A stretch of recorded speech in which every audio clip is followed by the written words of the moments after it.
Welcome to episode 273 of the Overlook Hour. I'm your host, Clark Little. Along with me, as always, is the man who has now made his home across the mighty Mississippi into the peach trees of Georgia.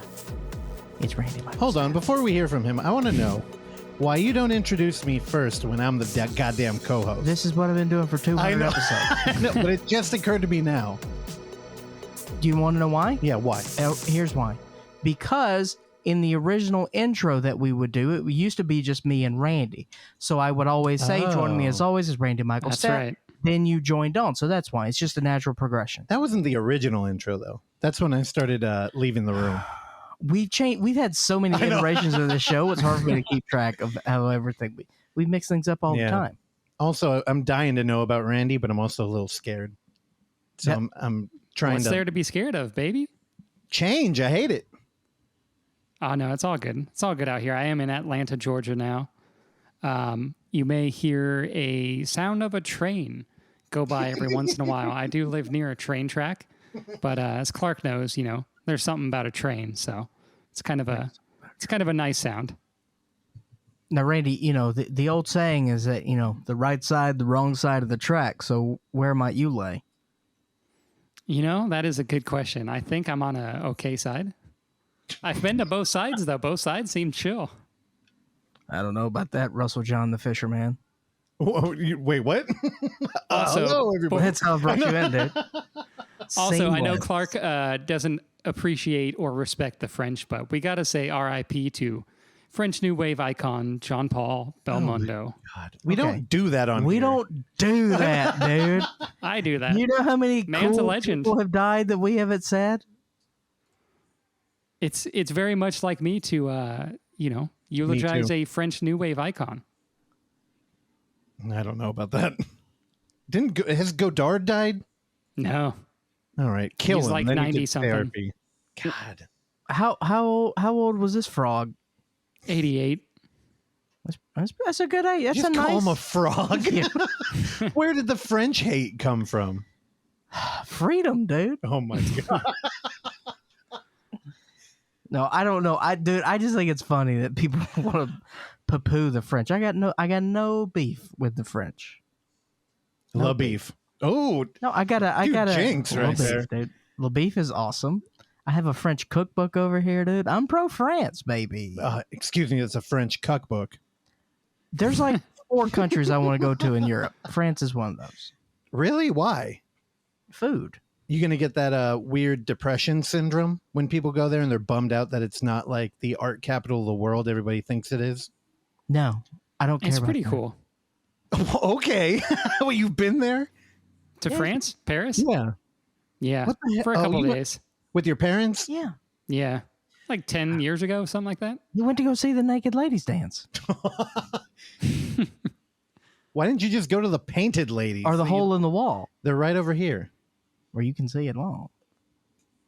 You see what I'm doing? No. There's a place in France where the naked ladies dance. There's a hole in the wall where you can see it all. Hey! All right. And Oksana Valerian of Versace is also joining us. Hi. All right. She's laughing now, but you missed her aggression earlier, 5 minutes ago, when she asked me what movie I was talking about, and I already told her. And then she said, I wasn't listening. Yeah. In an angry voice. You too. Yeah. guys have clearly never heard me angry because that was not it. All right. Well, good. I hope You just you're said never that to your partner of 37 years. We have known each other for a very long time. I realized that, like, the second house I ever lived in, you had visited not too long ago. Yeah. His sister didn't even remember living in it. No, that was the third house. Oh. She didn't remember. She definitely doesn't remember that first one. Yeah, I've had a weird... It's weird. With Randy gone, I've been feeling nostalgic because I feel like we missed it. I personally missed an opportunity. I should have hung out with them more. And then my sister moved out, and my parents... They're children, and I love them. And all the bad habits I have, I got from them. But I helped her move out, and they've never been away from my parents. In the Bay Area, anybody listening to anywhere else in the world, it is not, there's no stigma if you live with your parents up till like 35 here. the rent is just fucking crazy, and it's pretty normal, honestly. And she just moved out, and I was helping her move. And when we were dropping off the U-Haul, we drove by the old house. She didn't even remember it. And I had my first wave of like, oh God, I'm old. And I was just like, old. But I was also in this moment of like, You must have went to that beach. Oh, I know, right? No, dude, really, it was a lot of like family stuff, and I was helping her move, and I was like driving the U-Haul for her, and I just wanted to be there. And I was like, oh God, this is one of those moments that like, you're reflective, and you kind of like, I don't know, it's family stuff. And What is this sentimental Russell I don't know. I didn't right like now, it. dude? Also, I didn't like that. I'm the sentimental one. I know, but like with Randy gone, everybody's moving lately. You're always out of the house. I have not been. Look, I love Randy. I have not been like Randy's doing his thing. I Randy's get gotta it. No, go I'm out there. happy for him. That's the He's bittersweet. free to move about the cabin, dude. That's the bittersweet. What are the rest of the lyrics? Symphony. There you go. You couldn't remember the title of the song? I don't know why I pulled that trigger. Well, you're not a Cruel Intentions fan like me. Excuse me? Cruel Intentions. You're a fan? How many times you watch that movie? Let me tell you something. Do you know how hard I used to jerk it to that I movie, knew it. dude? I knew. You're one of those ASMR people where it's not porn, but that does it more for you. Is it the scene? I know it when I see it. No. Okay, what part was really got you off in Cruel Intentions? The brother-sister shit, dude. Oh, I don't believe that. you're lying. It definitely. It's when the girls kiss. No, you know what? Because I know this. All the porn connoisseurs, they look down on lesbian porn. They're like, oh, lesbian porn? What are you, a fucking loser? Where's the dick? I've heard that so many times. Where's the beef? Right? Wendy's told us that in the 80s. La beef. Chief That's beef. what I'm here for. Okay. What'd you say, Randy? Chief beef. Chief Death beef. Blood 4. La beef. Shout out to Depretis. He was the first to run away in the war. Okay, now back to my sentimental story. The part I was trying to get to is that I lifted with the help of her boyfriend and her friend, who are very determined yet small men, this goddamn sofa bed up 4 flights of spiral stairs. It was a nightmare. But you know what? I'm the one who was stubborn, and I'm like, we could get it in. And they're like, we should try the elevator. I'm like, it's not going to work. We did. It didn't work. But man, I lived in an apartment that had spiral stairs for nearly a decade.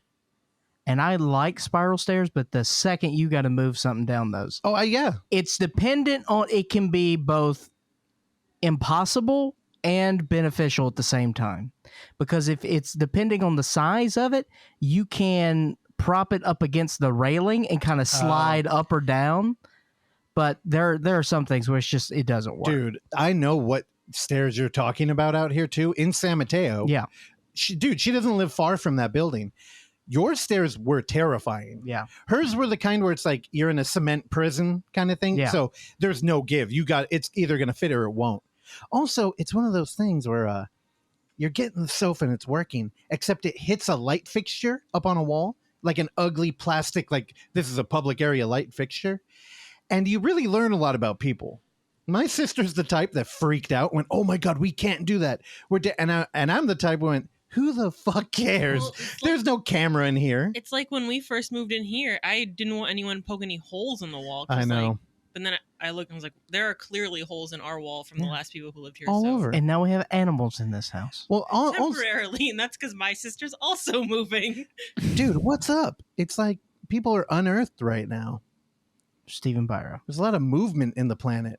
Also, I had 3 movements today. Oh God. What color? I'm talking a beautiful milk chocolate brown. All right. What? 3. Let me tell you something. 3 of the best movements I've had in my recent conduction days. Why? Beautiful movements. Is it all the water you're drinking? Wait, was that off air? I don't think we were What did talking I about have yesterday? I had Taco Bell last night. Hell yeah. What are you, a contrarian Yeah. now? Oh, by the way, Taco Bell has this new piece of garbage. It's garbage. Chicken taco Yeah, sandwich. it's terrible. It's horrible. We ended up with like 3 of them yesterday. We only ordered like, I don't know. What 2. a lazy. It's 2 chicken nuggets in a tortilla. It's stupid. Oh, honestly, somebody pointed out that it kind of seems like it's a shot at all the other places It making is, a but chicken. it's so lazy. It's so It's lazy. a joke. They could do so much better. Like Taco The Bell. naked man. chicken chalupa was pretty damn good. Yeah. I hate hearing about somebody that looks like you eating that. The naked chicken, the thing is, the naked chicken chalupas for like a me and a Clark. And it's one of those things you get up there and you're like, that looks terrible, but it's fuck it. Like a heart attack's going to kill me anyway. Man, just nothing hits like the cheesy gordita crunch. The cheesy gordita crunch. And let me tell you something right now. Every time I've got to get the crunchy taco supreme. Yeah, those It's are my fine. favorite thing. Those are great. Back to a skinny guy like Randy eating a naked chicken. What the hell was that thing called? We are talking about the white meat fried chicken wrapped. Yeah, that was the shell. Dude, that's a heart attack. I never had that, by the way. Oh, are you too proud? No, it's just I have this weird thing where it's like I You're don't a know. food snob. It's not seemed, that weird. No, it just seemed either it was going to be too greasy or too dry. I didn't know how they were going to walk that line. The problem is it's fucking good. Is it? Yeah. Randy? It's good. They came out a couple years ago, I think, and then they just I messed now it up. came back? back again recently. I don't know if they still have them, but I definitely went to Taco Bell to get one when they re-released it. Yeah, I hate you. Don't ever eat. Randy, you're supposed to be like vegan or something. You're not can't be supposed to vegan out enjoy here. your food. I know there's not much you enjoy in life, but Dude, food shouldn't be one of Randy them. true. can house some food, dude. I know. That's why I'm mad. I think Randy could eat more in a sitting than I can. Dude, you're you're an enabler too. Last night you brought out 3 different kinds of M&Ms in like jumbo bags, and you left them out there while we were watching a movie. I'm sorry. I like to diversify my snacking. I know. That's why I'm just saying you're an enabler, because I'm like, dude. Okay. Those are Also, fucking I'm good. just showing that the M&M Corporation has a lot to offer. Also, the crunchy ones I think were the best out of those. The Crispies Yeah, are good. Yeah. I think the almond M&Ms are that's the creme de la creme. I didn't even try them. And the peanut butter M&Ms are also very good. Peanut butter's good. I don't know. The Crispies are very good. Now those are just peanut butter. There's no peanut in them. No.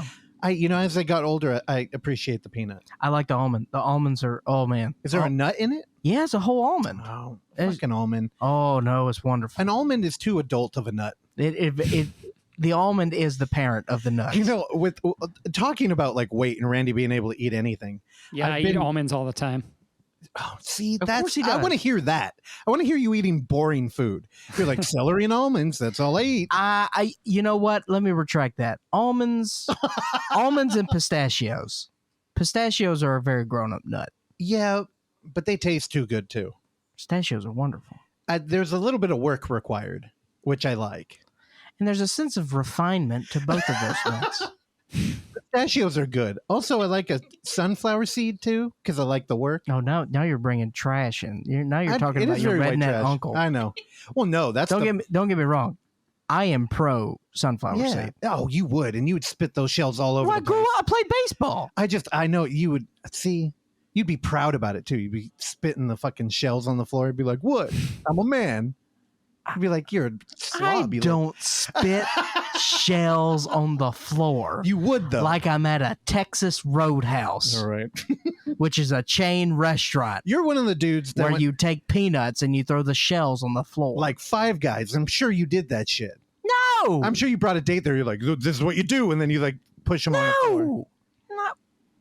God, you don't know me at all. I'll tell you, I did. I was like, "Wait, we can do that?" It felt like such a naughty act. If it's there, you do it. But I'm not just gonna do it. No, but it was there. That's why I knew you did it. No. Actually, they got rid of that shit. They got rid of that pre-COVID, right? No. Oh, it was COVID killed it? Now the peanuts are just in bags. Well, okay, but I mean the whole like throw the shell on the floor. We don't give a shit. I've never seen that at a Five Really? Guys, so. That was one of the draws to the original restaurant. I've been to one restaurant in Modesto that does that. Oh. I Bummer. didn't do it. Yeah. It's like, don't worry about it. The roaches will pick it up. Shout out to Modesto. All right. You ready to kick this thing off officially? Let's do it. All right, let's bring them in. You know what? I've been feeling bad because, we have David Lynch here every week. And I feel like I don't give him a good intro. Last week I was going to do the Price is Right thing, and it scared Clark, so I'm not going to do that again. But I don't know. You want to say a little bit about David Lynch, like your favorite accomplishments of What? his? No. Are you a Twin Peaks guy or Eraserhead? Am I eulogizing the man right now? No, he's not dead. Okay. Despite what his bit might lead you to believe. But yeah, Mulholland Drive, Inland Empire, like Dune, you got a favorite? Oh, are we gonna what? The Straight Story, All right, so I've been reading again, and Elefante Man. I'm thinking about reading Dune because of the movie. Oh coming boy, out. don't do that. Don't be a hack, dude. Does that make you a hack? 100%. Why? Because then 100%. It's just so when we talk to Randy, he's like, "Well, I read the book, Randy, and your opinion's wrong." No one cares about Space Spice, dude. Can somebody take a picture of Randy? He's against a white wall, laying down on what looks like a fainting couch, and you were like posing. And he's flipping us off. Yeah. Yeah, I was a little bit. I was trying to get comfy for a sec. Is that a beanbag? I think I have a couch? bad knee. A bad. No, this is just a bed. Oh, it's a bed. Are you you're in your bedroom? Indeed. Why don't you got posters up? You look like you're on the run, dude. That's the point, dude. Why do you think I left? So your parents have been with you all week, right? Getting you settled in. Yeah, they're in the living room right now. Are they helping out with like your interior? Wait, decorating? they're there right now? Yeah. Why don't you get them to say hi? No, it's cool. Damn it. All right. I mean, good move. I totally would have asked them what that tattoo on your foot said.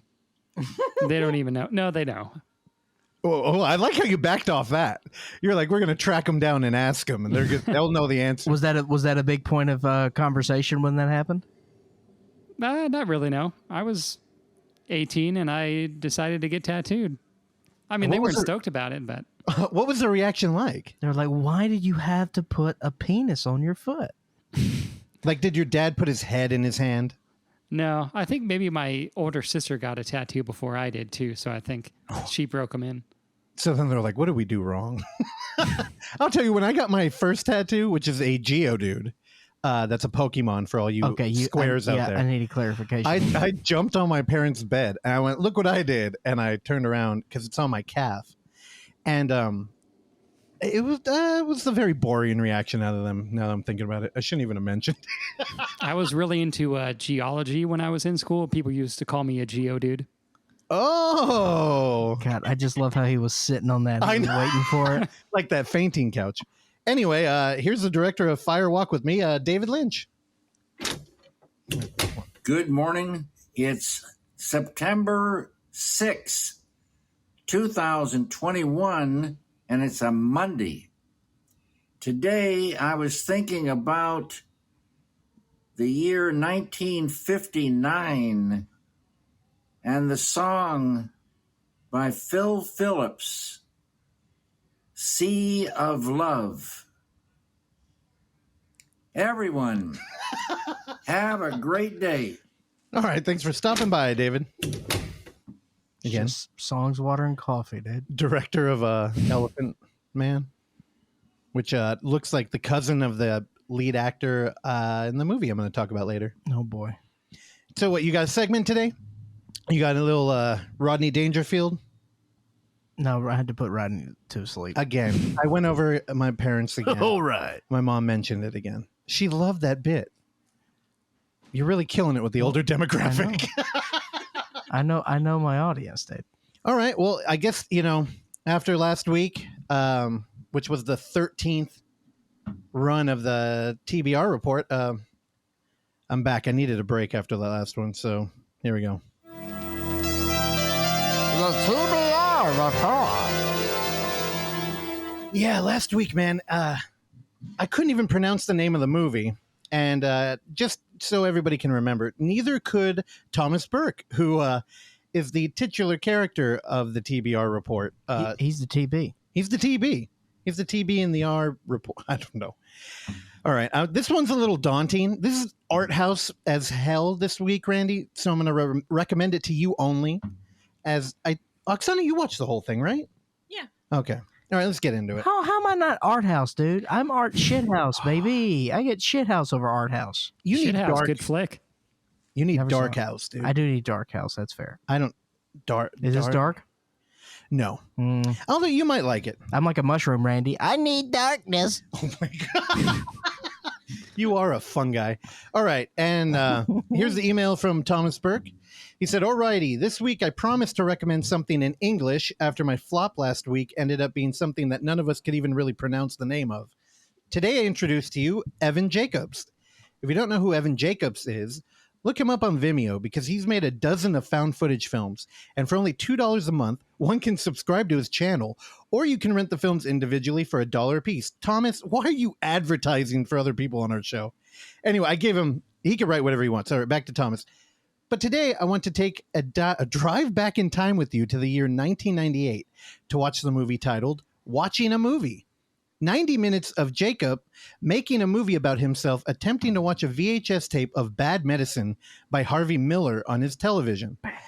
It is so this movie is literally him sitting watching a film. He's constantly annoyed by his parents and friends who won't let him just watch the movie in peace. Now, I'm sure this all sounds silly, but the fact is, Watching a Movie was made in 1998. And it just sort of impressed me on that front alone, because the only other thing I've seen that is remotely similar to this is a YouTube video shot a couple of years ago where a guy falls asleep on his couch for 2 hours while documenting the event. And then it just sort of ends. Enjoy. Thanks, Thomas. With love, Thomas Burke, TBRRLLCMD, and not a medical doctor. What? What is that? You didn't describe what half of these acronyms mean. LLC, I can assume, but what does the MD actually stand for? If not Medical a medical doctor. He put in quotes, not a medical doctor. He's doing a bit. It doesn't work for me. Thomas, talk to me before you write in jokes here. Thomas, sometimes look. Russell's made a lot of progress in the past few years, but sometimes he goes and reverts back to his old ways. He also put, P.S. Tell the gang they may not want to miss out on this one, including you, Randy. I'll even rent the movie for y'all. Just quote me on Venmo. One, Randy's not going to watch your movie. He doesn't watch anything we tell him to. Two, don't pay for it. I told you we'll pay for it. Thomas, I love you. Get some sleep. Again, if you missed it 2 weeks ago when I covered that film that none of us could pronounce the title to and that had no English subtitles, he admitted that he had been up for 72 hours working on editing programs and I don't know, didn't really think about it. So I watched this movie called Watching a Movie.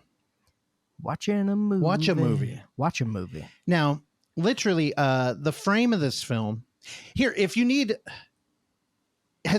we've all seen Relaxer, right? Of course. Randy, okay, you did. All right, imagine Relaxer with no production and like it's trying to be direct cinema. So we open up, it looks like it's shot on video, and we're in the corner of what I'm guessing is a living room. We have a like recliner, like a lazy boy chair, a lamp, a phone with a cord, and the end of a couch. That's all we can see in here. There's light from a exterior wall window that is coming in, and that's our light. So there's really no production. And we get a skinny looking dude sits down in the lazy chair and is looking to the left of frame. And I'm assuming he's watching a movie. So about 7 minutes in, there's really no audio other than the hum of the format. And, you can vaguely hear maybe something on TV. And then the phone rings. And that's pretty much the movie. It's him being interrupted constantly while just trying to watch a movie. And the soundscape is a phone, that one cord phone ringing. One of his buddies shows up with a pager. His pager goes off. There are planes flying overhead, kind of like Dogtooth, where it's that really unique sound that you never get in movies where you can just hear a commercial flight going over your house. And a lot of interruptions. I mean, his mom comes down. He has friends show up unannounced. The pool guy knocks on his window complaining that he hasn't got a check from his parents. It's truly bizarre. How bizarre. It's also very minimalist, and it's doing direct cinema in a true form. Except you can tell it's scripted. And people look a little uncomfortable on camera, but I had never heard of Evan Jacobs or this film. And I looked it up a little bit, and I guess, it was shot over 4 hours, and he just did it on a whim one summer, and it kind of made an impression in the art scene. And as you get in the movie, you can kind of understand why, as this dude makes references to like Andy Warhol, and like he's constantly defending what he's doing in the movie. What is he eating? Campbell's soup or something? No, actually, you know what? Here, I got a clip for Get you. it? Here's what the movie sounds like. I do get it. And, honestly, I would make an argument that kind of like American consumerism, that is interesting art. Just once Andy Warhol did it, the whole what is art thing, I don't think you can revisit that. Andy Warhol's a clown, dude. Yeah, but I think that's part of Andy Warhol. I understand. Yeah. Anyway, here's one of the conversations when his friend comes down and starts questioning him about what the fuck he's doing. This movie isn't about me and the movie that I watch, okay? It's about me watching a movie. How are people supposed to know what movie you're watching if you don't show them? I already told them that in the beginning. Besides, why would I want to film long segments of a movie and then me watching it, okay? I mean, what kind of movie is that? What kind of movie is you filming yourself watching a movie? It's about capturing something. So, I'm capturing the movie. But that's not the point. This is my movie, and all it's supposed to be is me watching a movie. Now, he mentions that he titles the movie in the beginning of his film about watching a movie. Yeah. He doesn't.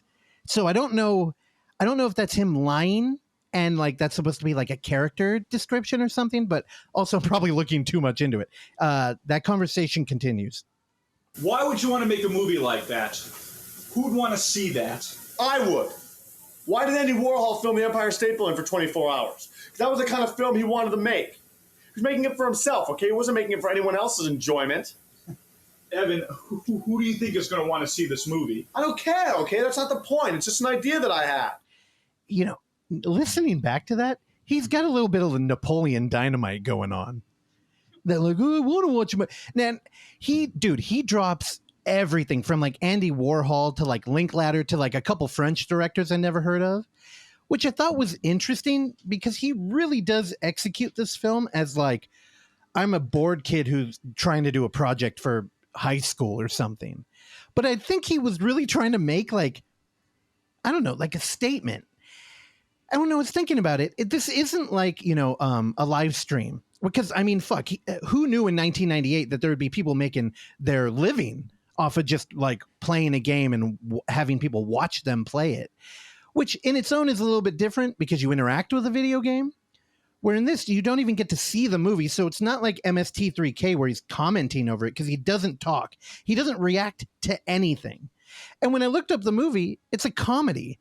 And he doesn't laugh. He doesn't even like, you wouldn't know it was a comedy unless you knew what it was. And I don't know. It's weird. Like putting the camera on him. Like if we were out here at the ATA in San Francisco, like watching art house cinema in a theater, I think what you could take away from here is how the camera can change even a passive activity like watching a movie.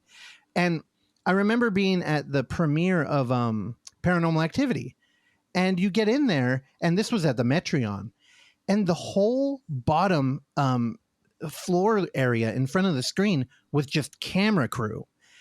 And I remember how it just changed the energy in that room. And it really, it almost makes you feel like you need to perform while watching a film, which is, it's weird to try and wrap your head around it.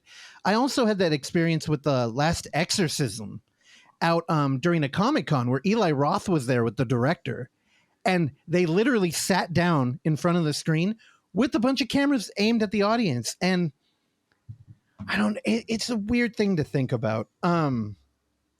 Ultimately what the film is though, like if you just take the film without trying to turn into a think piece or something, it's really a dude failing to articulate what he likes about like high art.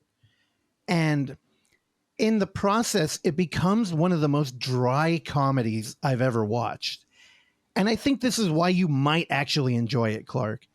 It is it's a little bit of a gauntlet, because it really will test you. I should mention that this movie about a guy watching a movie is 90 minutes long. It's supposed to be the runtime of a movie. Yeah. And there are even though stuff happens throughout the film, there are moments where it's like, it feels like you've run 20 minutes without anything happening. Is the camera moving around? So around, I made a note when I was watching it.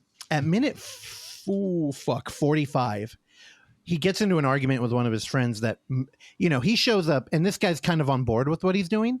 So he pans the camera to the left, kind of revealing more of the couch. And our main character freaks the fuck out. And when you've been living in this reality where you only get to see the corner of like a suburb home and the camera moves a little bit, it was shocking. It felt like the biggest violation in the world. Like nothing could be more grievous than moving that camera. It was an interesting reaction I had. Did you have that, Oksana? Not really with that one, but then he gets mad and like knocks the camera over barely, and that part, I don't know. It got you? Made me laugh. Okay, yeah. I mean, a lot of it is played for comedy, but other than that, the moment where that dude gets mad, knocks the camera over, or pans it, the camera doesn't move at all.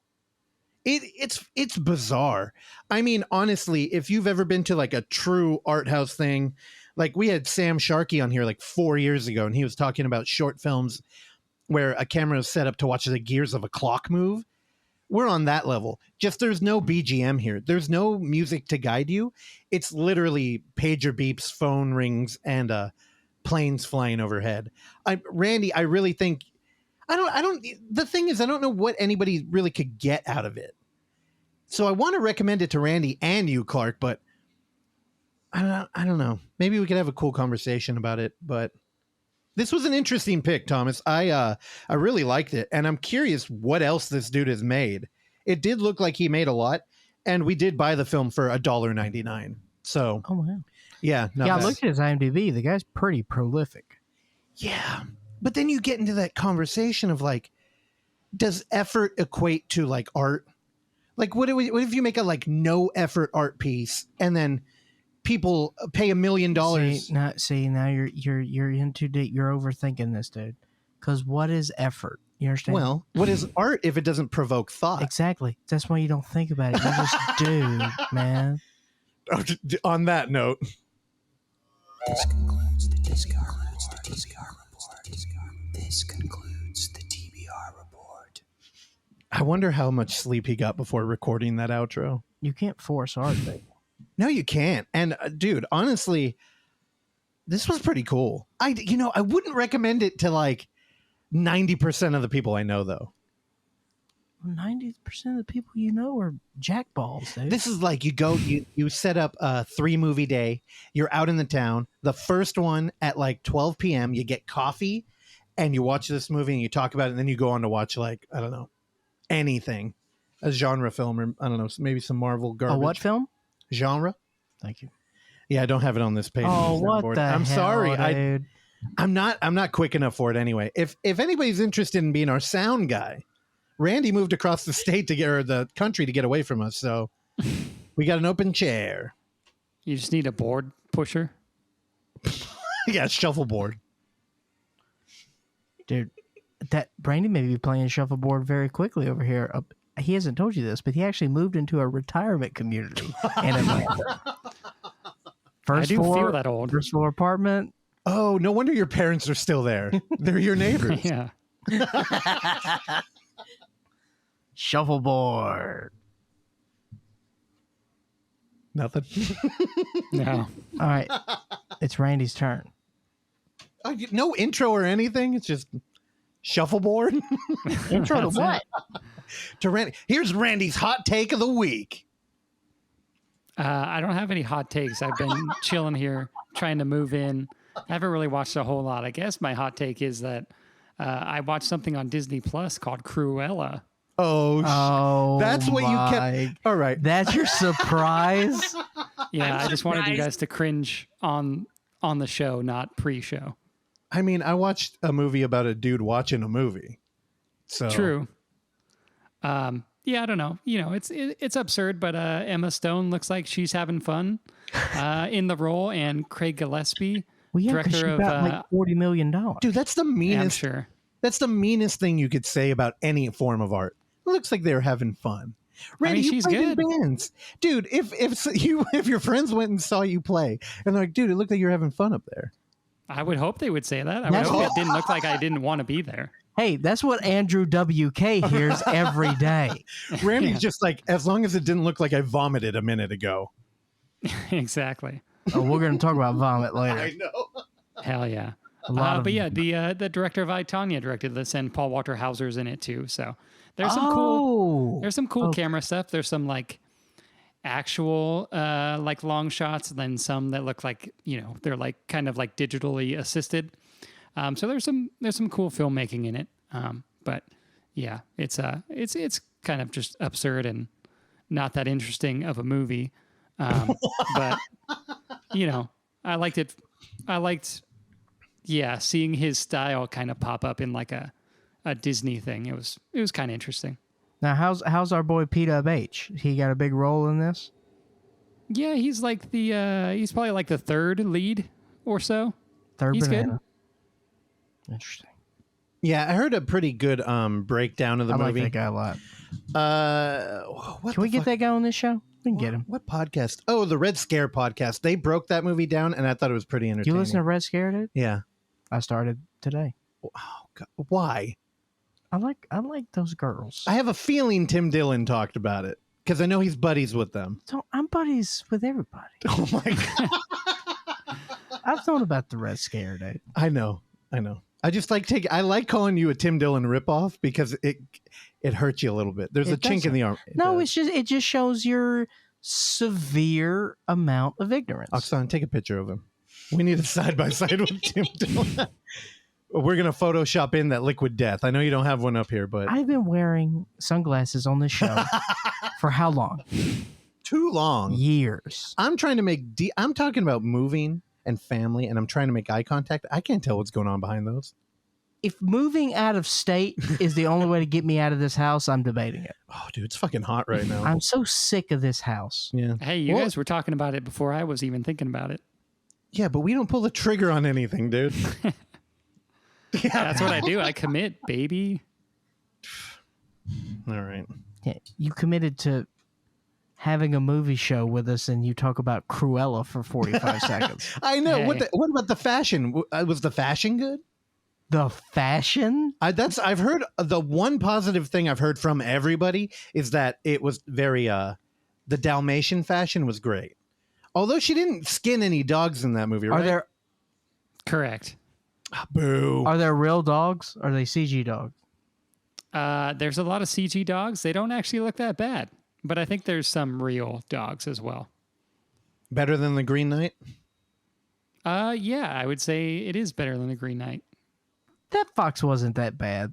I didn't like Just it. when he walked. I liked the fox and the Green Knight, but yeah, I think the dogs, CG dogs in Cruella might look better. There's also CG fire in this. Like, is stuff I'm sure there burning is. off of Yeah. her? What burns? Ed Burns. Her apartment, I think, at one point. Capitalism, dude? Did she burn it down? I wish, brother. Eat the rich, dude. But yeah, I wasn't trying to, take my parents to go see Candyman or something. But I'm out Why here. not? I'm gonna go why to. not? I'm gonna be going to the Plaza Theater out here. Gonna go see Candyman. Gonna hit the Night House. Gonna see Shang-Chi somewhere. All right. How are your adoptive parents doing? Have you talked to them?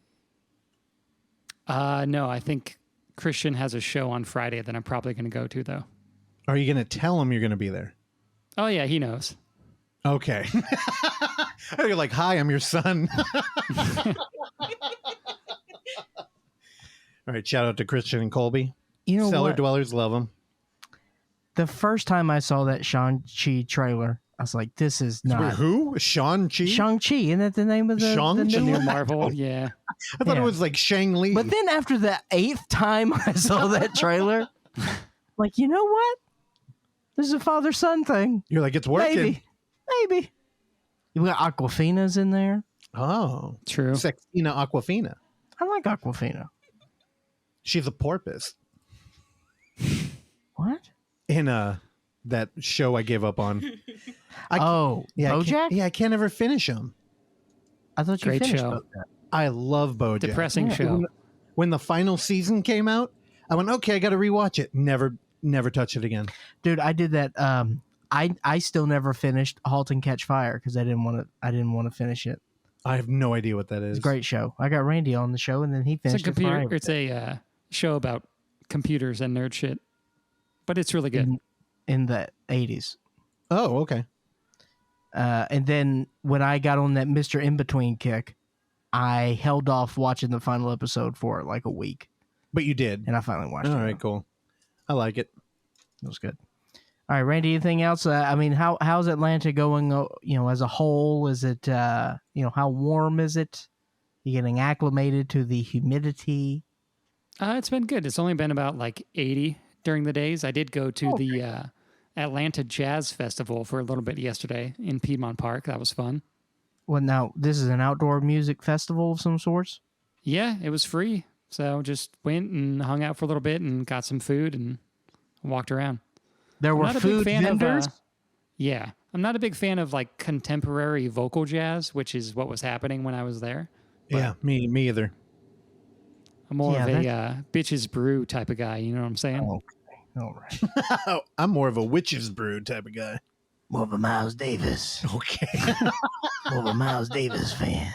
But yeah, that's all I got. I swear I'll have a good movie next week. At least one. All right, you better. You bet. Dude, you better. I don't know. Just live your life. Are you working this week, or you got this week off too? Yeah, I start tomorrow morning. Boo. How far is that commute? Like 30 minutes. Sans traffic. Yeah. It's reverse There's commute always- though, so. Oh, it's a reverse commute. Mm-hmm. Oh, that is true, because you live in the city and you're going to the burbs. That makes sense. Hell yeah, Six Flags basically. Yeah, dude, he's not far from the Six Flags over there. You guys trying to rip a coaster? Dude, I grew up going to that Six Flags. I know Six Flags over Georgia, dude. Nice. There's some good coasters over there.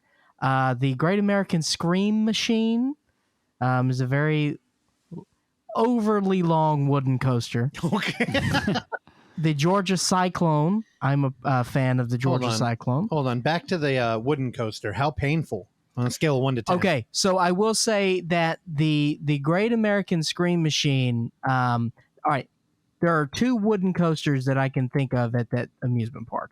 Both of those are not nearly as painful as the corkscrew coaster that is there called Ninja. Oh, That thing puts your spine in a Bavarian pretzel, baby. Oh. Also, my dad one day sent me a picture of his spine. It looks a little bent. We all knew that. Back to We all knew that, dude. Dude, I was more shocked that he went to a doctor. What do you mean he bent his spine? It's just bent. I don't know what he did. Age. No, it actually, well, he's not that old is the thing. I mean, despite his looks and the gray hair, if you didn't know, he has His a midlife crisis. Oh yeah, his motorcycle named Grace. He tried to show me an Oksana. I'm sorry. I didn't know he named his motorcycle Grace. Yeah, my After mom Grace claims, Kelly? Well, Yes. my mom claims that it's because it's going to be his fall from Grace that ends him. Damn. Yeah, good job, Mom. She's not happy about it. Neither are the neighbors, who hears him rev it every day. Why is he just revving his motorcycle? Does he ride it? No, actually, he was telling me it's like he's got to get it lowered because only his tippy toes will touch the ground as he straddles it. God. I'll tell you, they got me to drink a little when I was over there. Also, I hung out with my mom. I'm sorry for bringing it in here, but we watched the George Romero movie, Carnival. Oh, really? Yeah, and we were drinking, and my dad came out, was interrupting. I ended up roasting the fool for the duration of the film, all motorcycle related. It was a lot of fun. Also, that movie's pretty surreal. Yeah. It's weird. It almost makes an argument for like people need to take care of old people. I know. But That's it doesn't literally what they say at the beginning of the movie. It's like in my head, I'm like, well, where's his family? Because you know what? I agree with that. And I think if you have a good family structure, it's kind of a built-in deal. Except instead you have a dude in a completely white suit walking around with dementia at the carnival. I'm like, he needs a little bit more help than In just the bumper cars. Dude, the police pulled somebody over in the bumper cars? Yeah, it's an allegory of life. Yeah, but I feel like it's I like that film. It's confused and it's very biased. I don't know. Well, it's a PSA. Well, it's George Romero. So I know what I'm There you getting go. at. Everything. Yeah. The puzzle pieces fit, Bep. Yeah. I don't know. It was interesting. I forgot to tell you. I wanted to tell you I watched it. That's nice. Randy, complete the trilogy. All right, I'll do it. You got you got Shudder. You gotta get Shudder, dude. I have someone's Shutter account. Yeah. That's all you need. All right. Mooch it up. All right. You going to talk about Cronenberg? All right. I'm not going to talk about Cronenberg. Come on. What did you watch? Can you just mention it? Eastern Promises. Oh, that's right. I You had told never me. seen Eastern Promises. I had seen A History of Violence, and then I remember Which one has the shower fight? the shower fight is Eastern Promises. Okay, yeah. In the Turkish bath. Did you enjoy the floppy dongs? I enjoyed Viggo Mortensen just Going for it? crushing it Yeah. for 2 hours. Yeah, it's pretty good. He's so good, man. I remember, like I told you yesterday, when those films came out back to back, I was bummed though. And I'm like, is Cronenberg done? Like, we're not getting any more horror? Yeah, but these are fun. Yeah, they're good. They're just not, they're not The well, you know Fly me. or Rabbit. I like a cool guy movie. I'll tell you, the Cronenberg I want is Crash. I want more of that, like, weird, dark, kind of like NC-17. parallel to like Clive Barker, but not, but edgy. Yeah. Yeah, that's what I want. I don't know. Well, I think that Cronenberg has passed It passed on to his son. to a degree. Oh, I don't know, man. I think his first two films are pretty edgy and like they're good. Well, I think he's doing his own thing. Yeah, no, for sure. But there is you can feel the DNA in there. Sure. Yeah, For sure. Okay, I'm sorry. No more Cronenberg. I've been on a recent kick, dude. Oh God. Been watching a lot of pretty gnarly stuff, man. Okay. Are we talking motherlist.com? So I haven't no, I haven't been there in a while. I think it's because you got banned. You know, the two forks diverged in a wood, dude, and I chose the one less traveled by, and then I circled back and went back to the other one. I used to do this often, and I haven't done this in like almost a decade, where I go into all of our friends, our best friends' Googs. I go to google.com Okay. and I type in most disturbing films of all time. Oh no. Now, That's a very 90s thing to do. no.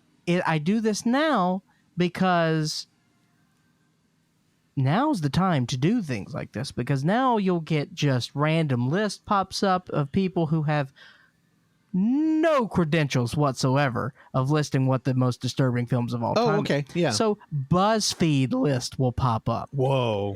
Yeah. You know what someone's number one most disturbing film of all time is? Jojo Rabbit. Really? Was it a joke? No. The scene where Jojo found his mom hanging in the town square destroyed my life. Spoiler, dude. Yeah, they hanged Scarlett Johansson and Jojo Rabbit. It's a PG-13 movie. They're singing Nazis. I'm shocked. Stephen Merchant plays a Nazi. They hung Randy's girlfriend, dude. I'm over ScarJo, dude. Randy? She's going up against Disney. Good luck. I haven't seen her in anything recently, really, but I'm still Only a your fan. dreams, dude. You didn't see Black Widow, dude? No, not yet. But what? Oh, maybe he is off the bandwagon. I'll see it when it comes to Disney Plus, when it's not an extra $30. Oh, whoa. Yeah.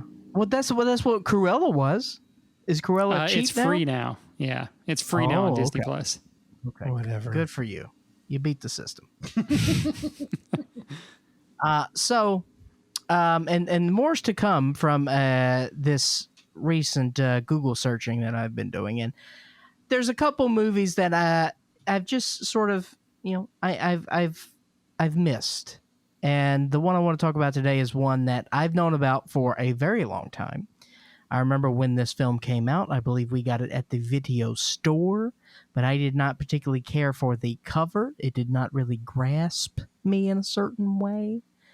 But I am so thankful that I have caught up with Inside from 2007 from France. I am not going to try and tell you the French title because I don't do that. But 4 months after the death of her husband, a woman on the brink of motherhood is tormented in her home by a strange woman who wants her unborn baby. Now, if you remember, over a year ago, I talked about a true crime series on Sundance TV that I don't remember the name of the title, but it was this place called Skidmore, Missouri. Do you remember when I talked about this? It was the town that like had way too many murders in it, and there was a guy that tormented the town, and then someone in the town killed him, but the town covered up that murder. And then more sinister things started to happen in that very, very small town of 200 people that I think 14 people live there now. I don't know. It's a very dark place, Skidmore, Missouri. But I bring that up is because there was actually another crime that happened there where a woman was brutally murdered to death when another woman came to her home and cut a baby out of her stomach. And that is the plot of this film. Inside, where this has actually happened. Bitches be crazy. You know, when you got that baby fever. No one saw a thing. No one saw a thing. That's Yeah, it. Thank there you you so go. much. Thank you, Russ. Great series on Sundance TV.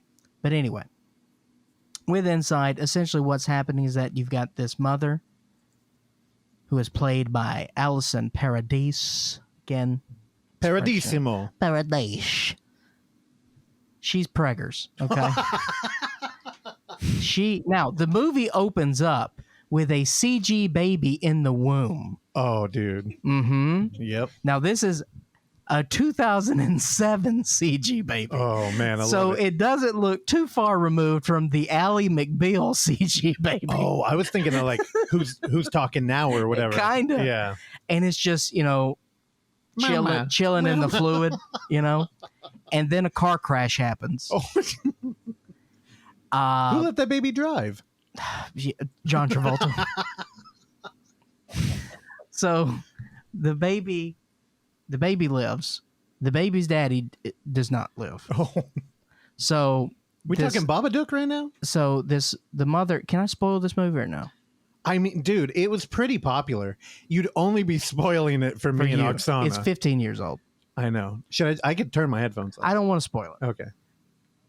So the car crash happens. Also, yeah, fuck you. We haven't seen it.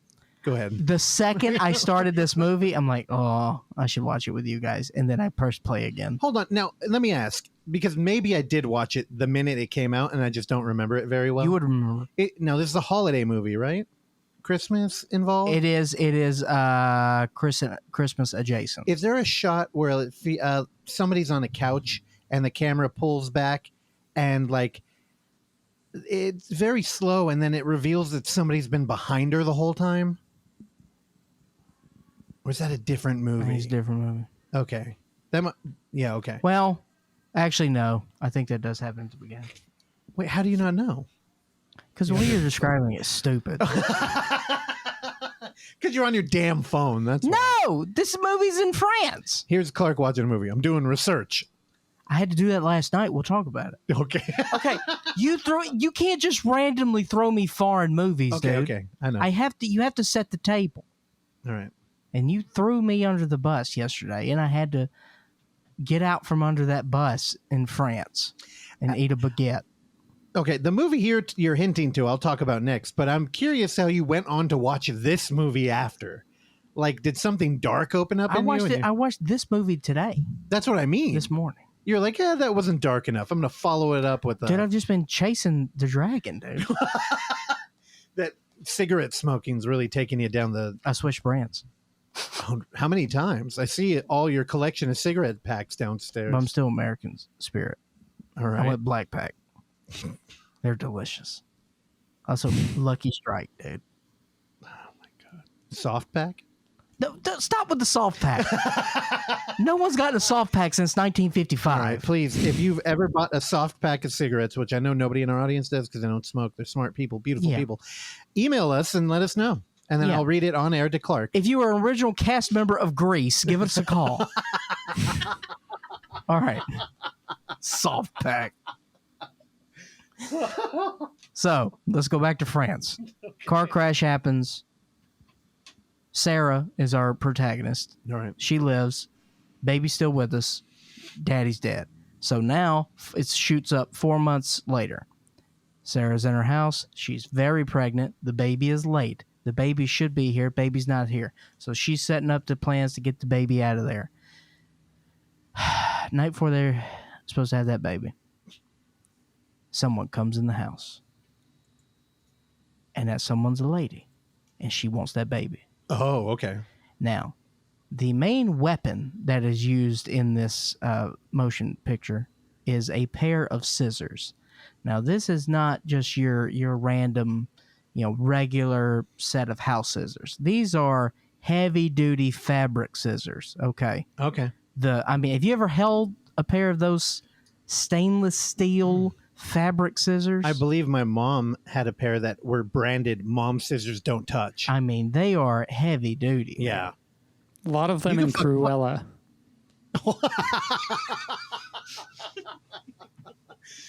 Sick callback, dude. God, Randy is just like sinking into the camera in this sea of white wall behind him. Yeah, I'm gonna take a picture of him. I want Randy, lay down on your fainting couch again. It's true. That he got from France. No, the other way. Yeah, where you look like a Victorian model. Yeah, where you're like laying in on the one arm. 1890s. Oh, no, I'm not going to do the Costanza pose. Oh my God. You ruin everything, dude. All right, so I got to get past the first 5 minutes of this movie. So it's just nonstop mayhem. This movie is an hour and 17 minutes long. Good runtime. I would say an hour of that is just madness, where it is brutal carnage. Yeah. And the end scene is brutal, gut-wrenching, and heart. It's all the wrenchings. It wrenches the gut. It wrenches the heart. Beautifully executed the whole way through. Incredible effects. Some wonderful blood splatter moments. Some wonderful head explosions. Randy, there is a moment where a character's head gets shot and half of it explodes, but I think you like it better than the Brawl in Cell Block 99 head explosion, which you were very critical of. Yeah, I think I remember that. Now, the director here, Alexandre Bastillo. Sure. Now, I remember after Inside, I remember seeing him again pop up in ABC's of Death 2. Yeah. But then he did Leatherface, which most people hated. Yeah. I thought it was worthwhile. Really? Yeah. Do I need to watch it? There's a moment where Leatherface I never heard you talk about it. Yeah, there's a moment where he like rampages through a carnival that I'm like, this is what I wanted from Friday the 13th.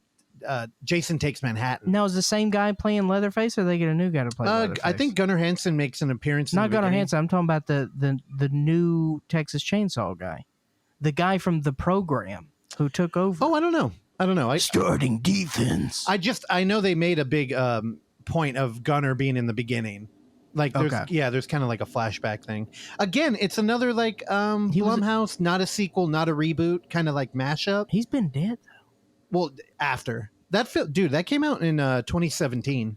Oh, it was a while ago. Geez. But dude, it looks like he made 2 features after that, and the newest one he made, The Deep House.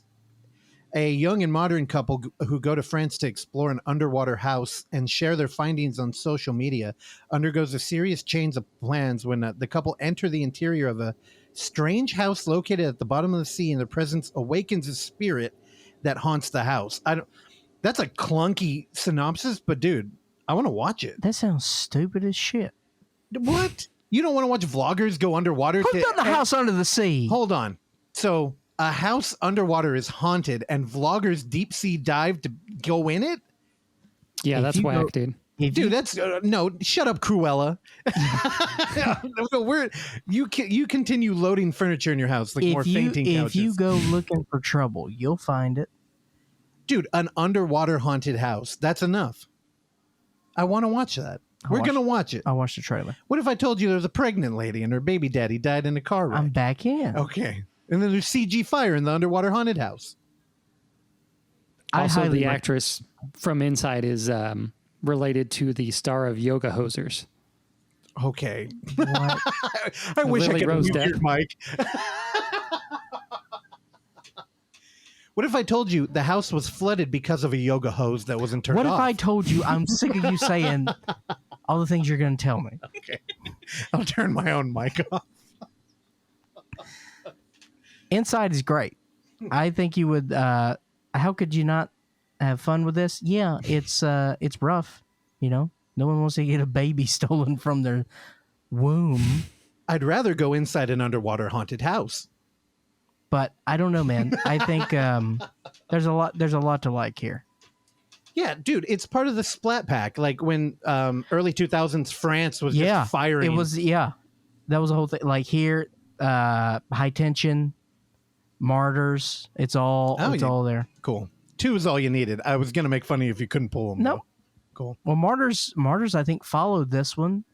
When did High Tension come out? I feel like that was like 04? Yeah, probably. 03. 03. I did not care for High Tension. The year I graduated. I didn't either, and I went back and watched it again. I really liked it. Okay, I would maybe a revisit, but for whatever reason, I remember, again, I was young, and I saw it, and it pissed me off. Well, I don't know why. I think we're kind of allergic to the twist, though. I like that movie was all like everybody. You know what it was? The fucking because that trailer got me. Because do you remember the song that they played in the trailer? No. Randy, do you remember? Is No. you're on your phone? Was it Nick Cave? No, it was Sonic Youth Oh no. doing a cover of the Carpenters. Oh, I don't remember. Don't you remember you told me you loved me, okay, I do remember. baby. Nah. You said you were Okay, that's enough. coming back again, I like baby. Typo Negative covering what is it? Summer, I can't even remember. It's a Scream thing. Summertime. No, not that. That do. I gotta look it up. Fuck. All right, Russell. Yeah. Your turn to talk about a brutal movie that we watched last night. Summer Breeze. I'm an idiot. I really like Scream. Shout out to Scream 5 Summer coming out next Breeze year. We're going to be makes doing me feel high. a 3-hour, 2-part episode of coverage. It's going to be great. We're all very excited for Wait, it. what's happening? Scream 5. I was revealing our 2-episode coverage we're going to do of it. You know, I've only seen one Scream movie. I'm shocked. I thought you would have said none. I've seen. Guess which Scream movie I've 3. seen? 4. Really? Yeah. That's fucking dumb. Yeah, it sucked. 3, I was going to be like, dude, well, of course it's not. It's franchise horror, man, and they were reinventing it for modern times. I loved 4. I got Wes Craven, bro. I'm going to go Scream 1, 4, 2, 3, I think. Although I really like 2. Maybe 1, 2, 4, 3. No, 1, 4, 3, 2. 1, 4, 2, 3. 3 is bad. I'll just say that. Anyway, I do this thing. I love everybody who comes on the show and gives us the shot at an interview, and we get to talk about their films and get to wax poetic about That's good. art. I don't. But go ahead. That's such a lie. It's clearly why Clark has been doing research for the Cellar Dwellers ever since they've been on this show, as he continues his own Cronenberg chapter of coverage. There's a lot of Cronenberg I haven't seen. No, I'm just saying. We love everybody. And you know what? All these fucking intelligent people who are so much more talented than me and Clark. Incorrect. Oksana and Randy, they're godsend. I can crush you both. And they often recommend a ton of movies. And I take these manic notes whenever we're talking to them. I'm like, I want to watch all of them. And then I mostly end up watching none of them. For some reason, we did that thing where me and Oksana own over 2,000 movies, and I think I've watched maybe 100 of them. And it's like, what are we going to watch? And then I look around the room, I was like, there's nothing to watch. So, of course, I jump on a streaming service, and I'm like, wait, let me find some notes. And I just, for some reason, The Golden Glove, it stuck out in my head. I'm like, I think Maxie recommended it. And Clark's like, no, I think it was The Cellar Dwellers. And I'm like, I don't know, like, what the hell's that movie? For some reason, it came out, and it's on Shudder streaming. So we threw it on, and I had no clue what the hell the movie was about. The poster of the movie kind of looks like a King Cobra type character that just got out of a bare knuckle boxing match. And I'm like, the Golden Glove? Oh, are we doing like a dark boxing movie? Cool, whatever. And I'm like, it's a collaborative international film. I honestly thought it was a boxing because I have seen this poster. Yeah. And that's why when I saw the poster, I was like, oh, I know this movie. Yeah. Because I thought it was about a movie about boxing because the guy looks like Jake LaMotta with 22 chromosomes. Yeah. He looks like a more handsome Gothic King Cobra to me. And that is not good for Josh Saunders. Well, I mean, honestly, after watching the movie, I think Josh is better. Well, the guy who plays this guy, strikingly handsome. Oh, yeah. I posted about it, and another former guest that we love, David Lee Hess, commented, and he was like, dude, imagine watching this movie at a film fest and then meeting the lead actor. He's like, dude, he's so kind. And I'm like, I totally get it. Also, I told David Lee Hess, I'm like, I think you could do something along these lines. That dude is a talented actor who, what's his movie? Well, see, what's a short film? I want to plug that. Fetish. Okay, but see, the thing Amazon is, Prime. The talent with that guy is the cherry on top because he's got a face. Oh yeah, he's a character. He's good. So the fact that he's talented is just added. Yeah, benefit. Musician too. Like if you came out to Us 3, we used one of Supersonic Uke, his band. We used one of his songs for our trailer, which is up on YouTube if you want to watch it. Anyway, we didn't know what we were getting into. I skipped ahead one scene to see how the internet was going to treat us. It looked beautiful. It was a dead shot of a pretty blonde girl looking into the camera as a hand off camera reached and lit her cigarette. Then we did a cut to the guy who lit it, which was the lead character in this movie, who I guess is a serial killer named Fritz Honka. Is that his name? Mm-hmm. Honka, who was a prolific German serial killer. Now, I had no idea. He just looked like the Elephant Man's half son or something. I don't know.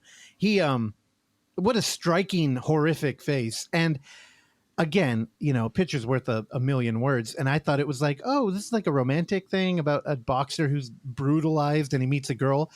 Yet we turn on the movie, which opens. So the movie opens with he does swing some punches. Dude, now the film opens on what seems to be a camera that's not lined up correctly with the bedroom door. The door's open, and we can partially see in on a bed, which appears to be a disheveled-looking bloody girl. Like, it's hard to tell. She has a feminine body, though.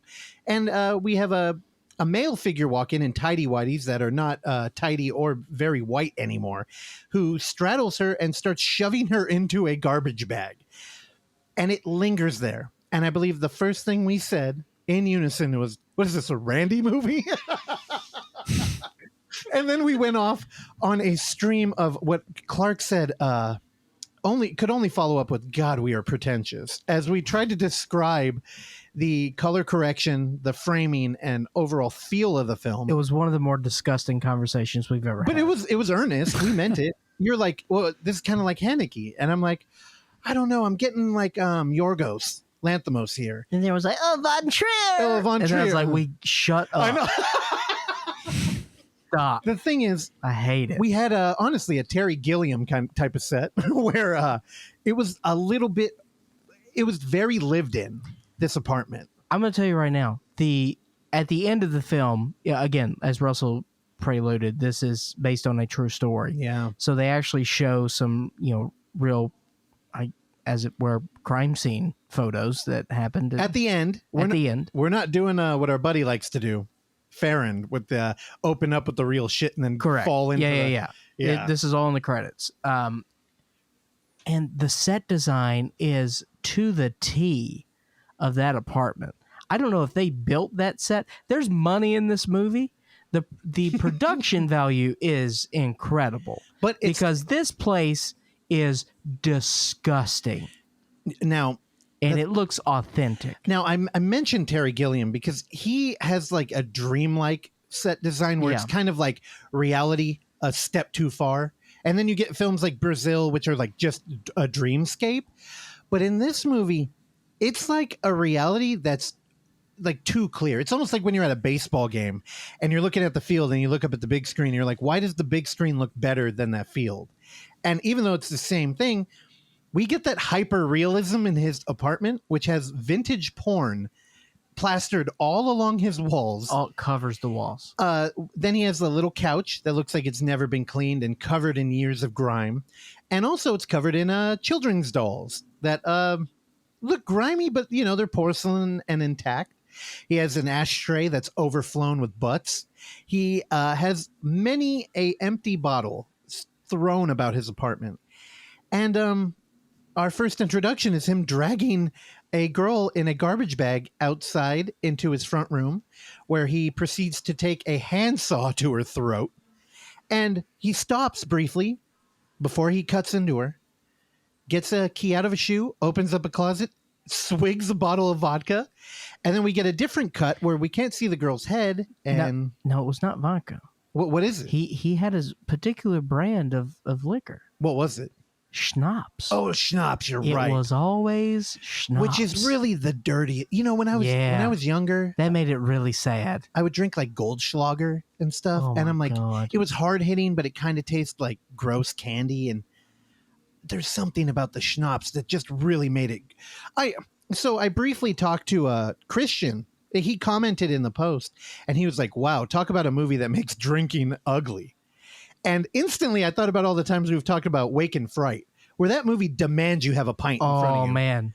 If I had a pint of beer watching The Golden Glove, I would have to pour it out or I'd throw up. Yeah. This film is brutal. And I mean it it's hard to describe how beautiful and well executed this film really is when everything on screen is revolting in the most effective way. Now, there's a moment. I don't know if it's really a spoiler. He starts putting dead girls in his wall.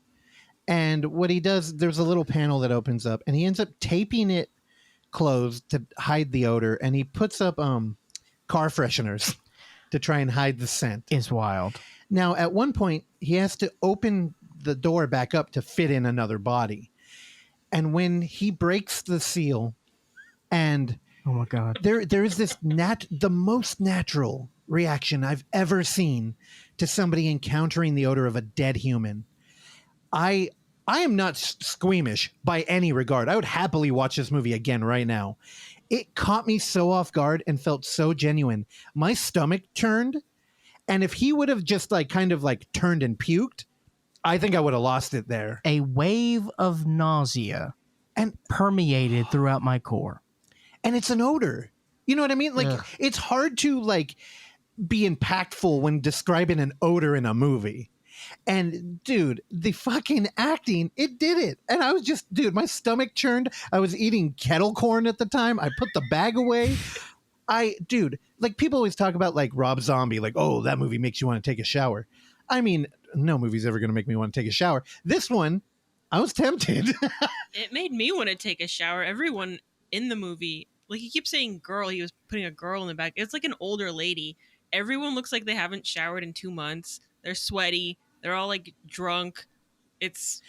No. Guys are pissing on other guys in the stalls.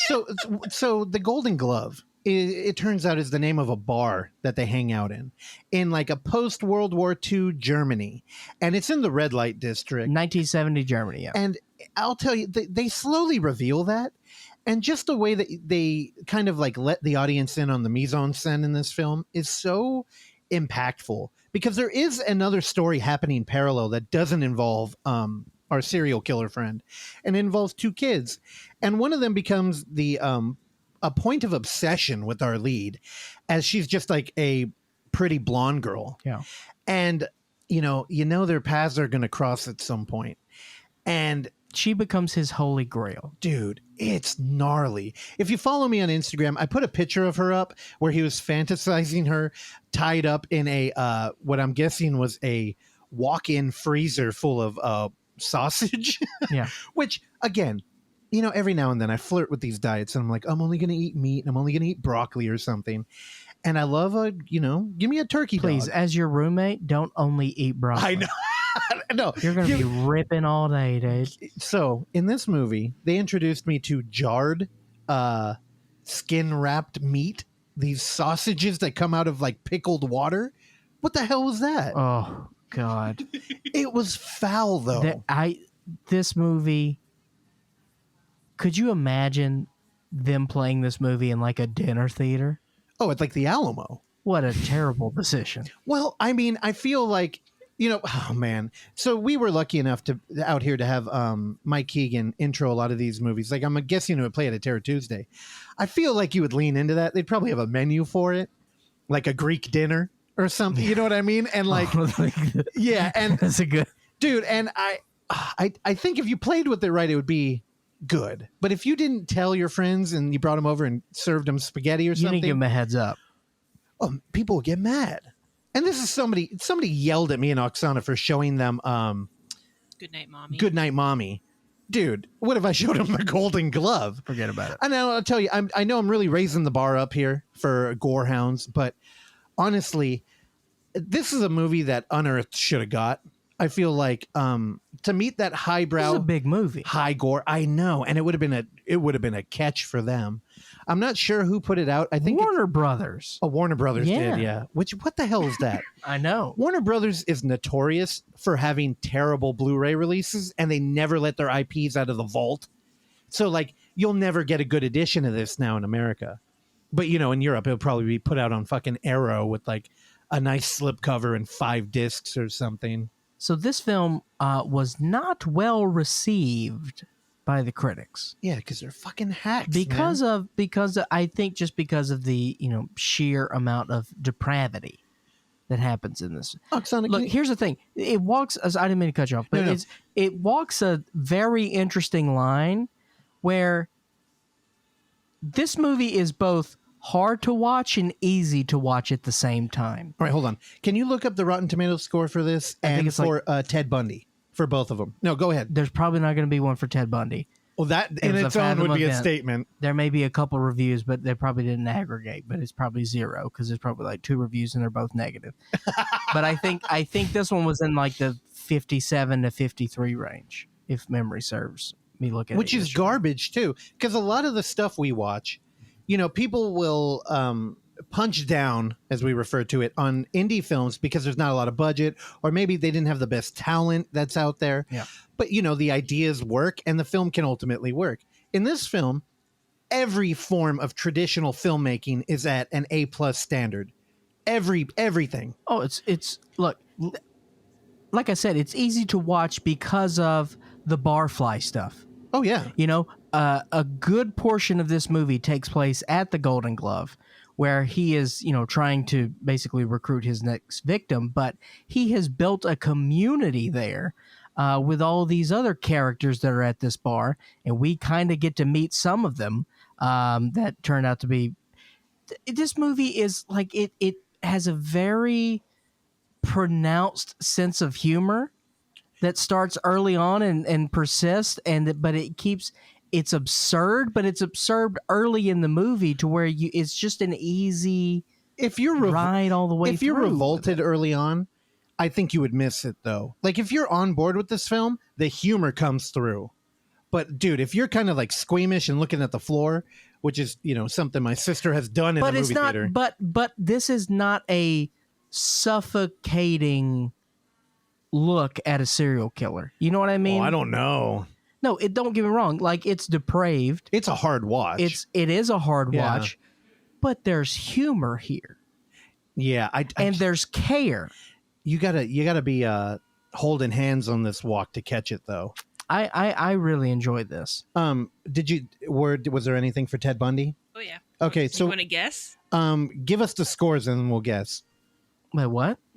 There is a score for Daniel Farron's Ted Bundy. Okay, but you said give us the score and we'll guess. Yeah, because she's got both of them. It is registered. It did aggregate on Rotten Tomatoes. Okay, but I still don't understand. Oh, but you already know the score for one of them. So 54 is the one for... Mm-hmm. And 79 audience score for Golden Glove. And what's the other one? I'm going to say 0. I'm gonna say. Don't Price is Right me with 1. I'm gonna say 14%. Did you look it up? No. It's 14%. Whoa, And 36% for the audience score. Well, damn. At least they're in agreement. So there. how many positive reviews those? Like 1 or 2? Because I can't imagine there's a ton of reviews for that one. Oh, there's a few. No, Is 7. it out? Is it out on VOD? There's 7, 1 positive. Can you read the positive one right now? Let me turn here. Lynch is excellent in a small but extremely pivotal role as Bundy's mom. All right. Give Wow. it a tomato. They were scraping. From someone in Women in Horror is their publication. Oh, this just in. It's Lynn Shaye's daughter. All right. Now, the reason I bring up Ted Bundy and American Boogeyman is because Daniel Farrens does this like exploitive thing that we've talked about a bunch where he uses real footage and he front loads the movie with it. And last time when we went to watch that one, we had Chad Michael Murray talking about, now we're not celebrating him. We hate the dude. He fucking sucks. I loved playing him because I'm a great actor, but fuck him. We don't agree with what he did. Then the whole movie is literally glorifying what he did, turning him into like a slasher icon, if you will, and cutting all the fat, all the drama, everything out, just him murdering people. That glorified him. The Golden Glove? That's how you make a fucking movie about a serial killer without glorifying them. You watch this movie and I wanted to quit drinking. It's like screw going on like a true crime podcast. You notice I cleaned my room. Dude, no joke. I mean, it is foul. And there's even a moment where things start looking better for our lead. And you know what? I don't know what the hell's wrong with me. I started pulling for him. I'm like, man, I hope you make it through it. And he starts getting a little bit of peer pressure. And you're like, fuck you. Leave him alone. He's already killed women. They're in his house rotting. And, you know, by the end of it, it's just, he's so foul. And what happened was so terrible. And Daniel Farrens, I know we're good friends. And I don't want to give you shit about your Jessica Simpson movie. Last thing. Wait, no, you weren't going to correct me there? Yeah, you just gave up. Okay. No, I mean, here's the thing. Watch this movie, copy it. Fatih Akin, I think is the name of the director. Mm-hmm. Dude, beautiful film. And again, it turned out it was the Cellar Dwellers that mentioned it, not Maximiliano. Although he did say he will be watching it now. So, okay. Yeah. Last thing I'll say about Golden Glove is maggots in the ceiling. Yeah. Again, I think it should be on the Alamo menu. Randy, give it a go. It's an interesting film, man. Dude, it's an easy.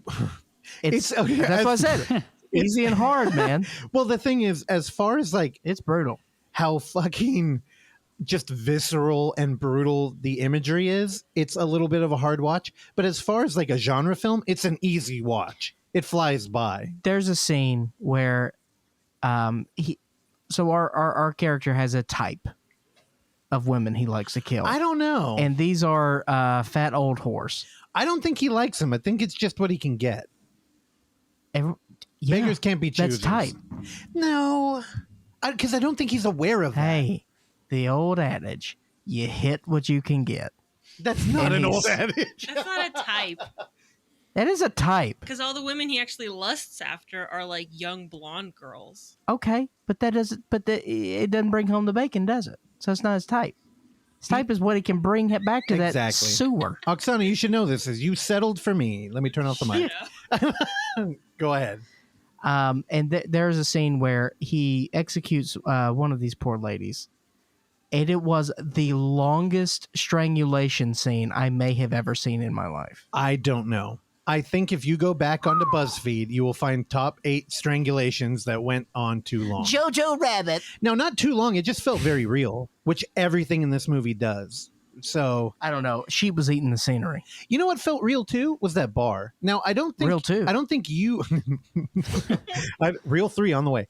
I don't think you and Randy have ever really been like part of a yokel barfly scene. No. Me and Oksana did. What am I, Bukowski? We used to hang out at the Brisbane Inn. That was our regular hunting ground. Is this a biker bar? I'll tell you, they nailed it. Like Brisbane out here, if you're in the Bay Area, is a little hidden valley of a town, and nobody goes there. There's one bus that drives. It's all car break-ins. What? You go look at the signs in Brisbane, dude. It's all like don't have a car here. Your windows will be smashed. No, that's not true. It's a fact. The only gang in town is a group of juggalos. There's 3 of them. If you're listening, shout out to you guys. Shaggy Two Dope was on your mom's house this week. Really? Mm-hmm. Oh, that's interesting. Oh, I did know their fan base crossed over. Yeah. But yeah, dude, like hanging out at the inn, no new people come through there. So when a new person does, people are like, who the fuck is that? And like everybody in the bar too. They all know. And you learn all the weird nicknames. And yeah, they really nailed that. Except in the movie, all the characters are super fucking interesting too. I always imagine trying to write a script for like 8 people in a bar, like having different characters and how they interact. I can't wrap my head around it. Oh, are you going to talk about trying to write a screenplay? No. Okay. Idiot. We could reach out Randy, to our audience. retract that. No. Reach out for help. Our audience can help. No. You. Okay. You let me fly, baby. Well, if you can't get the program running, how are you going to? Let me tell you something. Final Draft can suck it. That's all I got to say about it. We have a prolific screenwriter friend. You should let him help. No. I don't want no goddamn help. I want no scrub. Randy, are you still with us? I'm here. Yeah. I'm also All right. going to become a barfly out here now. That's my thing. Oh, I don't know. The straight edge bar? That's right. Just Nah, dude, that's way pounding over Shirley with. Temples, dude. It's a good drink. All right. So, Randy, you got to go eat with the folks, huh? Yeah. All right. Last night in town. All right. All right, Randy.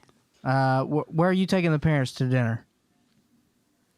I don't know. There's a lot of stuff in walking distance, so we'll probably just stumble across something. I just ordered some Greek food. Salad with hero meat. I went pita this time. Okay. Got a nice gyro. I'm going to get off here and I'm going to go eat the rest of my Little Luca's sandwich. Loca. Little Shouts Luca. out. Randy, I love you. When your parents meet your new parents, please record it. I want to hear. I want to hear all about the paperwork and everything involved. I don't think those 2 worlds are going to collide, but if they do, I'll let you know. All right, fine. All right, Randy, take us home. I will see you next week when I have a actual movie to talk about. Terrible.